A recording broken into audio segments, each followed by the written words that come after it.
നമസ്കാരം. എല്ലാവർക്കും സ്വാതന്ത്ര്യ ദിനാശംസകൾ.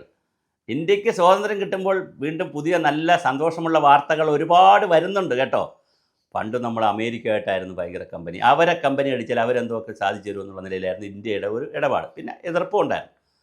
എന്തായാലും ഇപ്പോൾ നമ്മൾ കളം മാറ്റി ചവിട്ടുന്നു. ഇന്ത്യ ചൈന യുദ്ധം നടന്ന സമയത്ത് EMSൻ്റെ ഒരു പ്രഖ്യാപനം ഉണ്ടായിരുന്നു. കേരള മുഖ്യമന്ത്രിയായിരുന്ന CPMൻ്റെ വലിയ നേതാവായിരുന്ന ജനറൽ സെക്രട്ടറിയൊക്കെ ആയിരുന്നു EMS സഖാവി. കാരണം അങ്ങനെ ഞാൻ പറയുന്നത് ഇപ്പോഴത്തെ പിള്ളേർ ഈ വീഡിയോ കാണണമെങ്കിൽ ഏത് EMS എന്ന് ചോദിക്കും. അതുകൊണ്ടാണ് സഖാവി EMS എന്ന് അങ്ങനെ ഞാൻ പറയുന്നത്. ആ സഖാവി EMSൻ്റെ ഒരു പ്രസ്താവന ഉണ്ടായിരുന്നു. ഇന്ത്യയുടെ ഭൂമിയെന്ന് ഇന്ത്യക്ക് അവകാശപ്പെടുന്നത് ഇന്ത്യക്കും ചൈനയുടേതെന്ന് പറഞ്ഞാൽ ചൈനയ്ക്കും ഇരുന്നോട്ടെ എന്നൊക്കെ പറയുന്ന ഒരു കൺഫ്യൂസിങ് ആയിട്ടുള്ള നിനക്കുള്ളത് നിനക്കും എനിക്കുള്ളത് എനിക്കും. അപ്പോൾ ഈ ഇരിക്കുന്ന ആർക്കെന്നൊരു ചോദ്യമുണ്ട്. ഒരു സാധനത്തിനോട് രണ്ട് കൂട്ടരോട് അടി ഉണ്ടാകുമ്പോൾ മധ്യസ്ഥം എന്ന് പറയുന്നു നിനക്കുള്ള നിനക്കും എനിക്കുള്ള യവനുള്ളത് യവനും. അപ്പോൾ പിന്നെ ഈ ഇരിക്കുന്ന ആർക്കെന്നൊരു ചോദ്യമുണ്ട്. എന്തായാലും EMS അത് പറഞ്ഞു. ആ സമയത്ത് നമ്മുടെ അച്യുതാനന്ദൻ സഖാവ് ഇപ്പോൾ മരിച്ചുപോയി. അദ്ദേഹം ജയിലിൽ കിടന്ന സമയത്ത് ഇന്ത്യയിലെ ഈ സഹതടവുകാർക്ക് കേരളത്തിലെ സഹതടവുകാർക്ക് രക്തം കൊടുത്തു. അങ്ങനെ അത് വലിയ വിഷയമായി. ചൈന ചാരൻ എന്നൊക്കെ പറഞ്ഞ് വലിയ വലിയ വിഷയങ്ങളായി. അതെല്ലാം നടന്നു. അപ്പോഴും നമ്മൾ പറയുന്നൊരു മുദ്രാവാക്യമുണ്ട്, ഇന്ത്യ ചൈന ഭായി ഭായി. ഇന്ത്യയും ചൈനയും രണ്ടും രാജ്യങ്ങളുടെ ഏറ്റവും വലിയ പ്രത്യേകത, ലോകത്ത് ഏറ്റവും കൂടുതൽ ജനസംഖ്യ ഉണ്ടായിരുന്നത് ചൈനയിലാണ്. നമ്മൾ ഉത്സാഹിച്ചപ്പോൾ നമ്മൾ ഒന്നാമതെത്തി.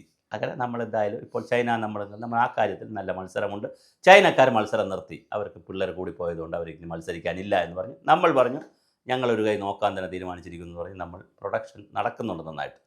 അപ്പോൾ അതൊരു വശത്ത് നിൽക്കുന്നു. അപ്പോൾ രണ്ട് സമൂഹം കൂടെ എടുത്താൽ, ചൈന ഇന്ത്യയും കൂടെ എടുത്താൽ ഒരു 300 കോടി 300 കോടി ആളുകൾ വരും. ലോകത്തിലെ 800 കോടി ആളുകളാണ് 200 രാജ്യങ്ങളിലായിട്ടുള്ളത്. അപ്പോൾ 200 രാജ്യങ്ങളിലും കൂടി 800 കോടിയുണ്ട്. അതിൽ 300 കോടിയും കിടക്കുന്നത് ഈ രണ്ട് രാജ്യങ്ങളിലാണ്.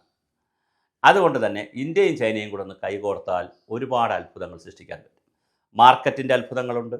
ഇന്ത്യൻ ഉൽപ്പന്നങ്ങൾ അവിടെ കൊണ്ടുപോയാൽ വലിയ മാർക്കറ്റ് കിട്ടും. അവരുടെ ഉൽപ്പന്നങ്ങൾ ഇങ്ങോട്ട് കൊണ്ടുവന്നാൽ മാർക്കറ്റ് കൊടുക്കാം.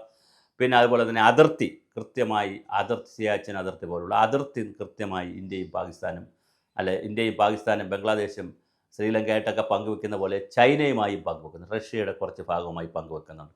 ഇവിടെ കലാപങ്ങൾ ഉണ്ടാകാതിരിക്കാൻ, പ്രത്യേകിച്ച് ഇന്ത്യ പാകിസ്ഥാൻ കലാപങ്ങൾ ഉണ്ടാകാതിരിക്കാൻ, ഇന്ത്യ പാകിസ്ഥാൻ കലാപം ഉണ്ടാകുമ്പോൾ ചൈന എപ്പോഴും പാകിസ്ഥാൻ്റെ കൂടെയാണ് നിൽക്കുന്നത്. അങ്ങനെ നിൽക്കാതിരിക്കാൻ ഒരു ന്യൂട്രലായി ചൈനയെ പിടിച്ച് നിർത്താൻ, അല്ലെങ്കിൽ പോസിറ്റീവായി ശരിയുടെ ഭാഗത്ത് ചൈനയെ പിടിച്ച് നിർത്താൻ ഒക്കെ ഉള്ള വലിയ സാധ്യതയാണ് ഇന്ത്യ ചൈന ഭായി ബന്ധത്തിലൂടെ വരുന്നത്.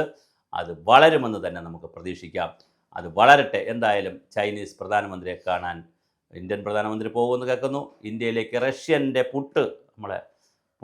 മിസ്റ്റർ പുട്ട് വരുന്നത് പോലെ, പ്രസിഡന്റ് വരുന്നത് പോലെ ചൈനീസ് പ്രധാനമന്ത്രി ഇന്ത്യയിൽ വരാനും സാധ്യതയുണ്ട്. പക്ഷേ ഇപ്പം നെഞ്ചടിക്കുന്ന ഒരു വിഭാഗമുണ്ട് ഇവിടെ. നമ്മുടെ CPMന് ഇത് വലിയ നെഞ്ചിടിപ്പായിരിക്കും. കാരണം ഇന്ത്യയും ചൈനയും തമ്മിൽ എപ്പോഴും ഇങ്ങനെ ഭായിയായിട്ട് നിൽക്കാൻ പാടില്ല, തെറ്റി നിൽക്കുകയും വേണം. അങ്ങനെ കുറേ കാര്യങ്ങൾ ചൈനയെ നോക്കൂ എന്ന് നമുക്ക് ഇടയ്ക്കിടയ്ക്ക് ഇരുന്ന് പറയണം. പക്ഷേ ഇപ്പോൾ മോഡി തന്നെ ചൈനയെ നോക്കാൻ പോകുമ്പോൾ പിന്നെ ഇനിയിപ്പോൾ എന്ത് നോക്കാനാണ് പറയാനുള്ളതെന്നുള്ള ഒരു ആശങ്കയും CPMനുണ്ട്. പറഞ്ഞു വരുമ്പോൾ എല്ലാ വിശകലനവും നടത്തണമല്ലോ. എന്തായാലും കോരനും എല്ലാവരും ആഗ്രഹിക്കുന്നത് തന്നെ നടക്കുന്നു. അപ്പോൾ തീർച്ചയായിട്ടും ചൈന ഇന്ത്യ ഭായി ബന്ധത്തിലേക്ക് പോകുന്നു. നമ്മൾ ഇറക്കുമതി നിരോധനം, ചൈനയുടെ ഉൽപ്പന്നങ്ങളുടെ പല ഇറക്കുമതി നിരോധനം ഉണ്ടായിരുന്നു, അത് മാറ്റി ചൈനയും അവരുടെ രാജ്യത്തിലേക്കുള്ള ഇറക്കുമതി നിരോധനം മാറ്റുന്നു. തീരുവയിൽ ഒരുപാട് തീരുമാനമുണ്ടാകുന്നു. വിമാന സർവീസ് കൃത്യമായി പുനരാരംഭിക്കുന്നു. പിന്നെ ബന്ധങ്ങൾ, നയതന്ത്ര തലത്തിൽ വലിയ ബന്ധങ്ങളാണ്, ചർച്ചകൾ നടന്നു കഴിഞ്ഞു. ഇനി മുകളിൽ പ്രധാനമന്ത്രി തലത്തിലൊക്കെ ആണ് ചർച്ചകൾ നടക്കേണ്ടത്. അത് നടക്കുമെന്ന് തന്നെയാണ് പ്രതീക്ഷ. അപ്പോൾ പുതിയ മൂന്നാമതൊരു ശാക്തിക ചേരി ലോകത്തുണ്ടായി വരികയാണ്. ഇതുണ്ടായി വരുമ്പോൾ അവിടെ ഒരു ചേട്ടന് ഉറക്കം കെടും. അത് മറ്റാരുമല്ല, നമ്മുടെ സ്വന്തം ഡൊണാൾഡ് ട്രംപിന് ഉറക്കം പോകുന്ന നാളുകളാണ് വരാൻ പോകുന്നത്. ഇന്ത്യ ചൈന റഷ്യ പുതിയ മൂവർണ്ണ കൊടി വരാൻ പോവുകയാണ്. ഒറ്റക്കാലിൽ കെട്ടിയ 3 രാജ്യങ്ങൾ ഇന്ത്യ ചൈന റഷ്യ ഒന്നിച്ചാൽ ഒരു 1.5 പണി നമ്മുടെ ട്രംപ് ആശാന് കിട്ടും. അതുതന്നെയാണ് കാലം കാത്തുവയ്ക്കുന്ന കാവ്യനീതി.